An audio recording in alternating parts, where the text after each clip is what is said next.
Larga na ta! Sa bangutan na. Karong kadayawan, lulubaba. Kinsa may tamang i-date, imong asawa o imong uyab?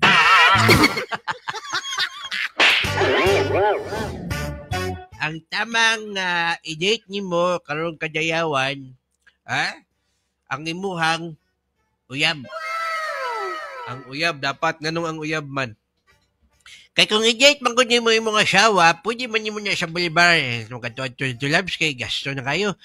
Ito lang ni gahin sa tuwang ko, mga pangkaon na to, pamalingki lang na to ni. Yung magsusuitas nun na kanyang mulay daghang tao kay kapoy kanya kuan dyan, makigdut-dut pas mga tao dito. Kalimot kayo. So baka pakita kagalibay nyo. Pero pag uyab, pag ibo ang i-date, alay labs, lag tagadayawan labs ka. Tapos pag umantog lag sa kadayawan labs, alam na labs. So bali, may ni mo lulubaba nga na benepisyo pag uyab ang i-date sa kadayawan.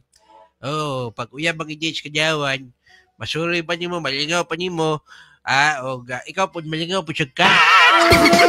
So mga ito pag umantog, di bala magigawa niya. Sige, mag-indak-indak mo mag-inyo diya. Hello, ni Rosalind Lagundi. Thank you so much sa pag-viewing.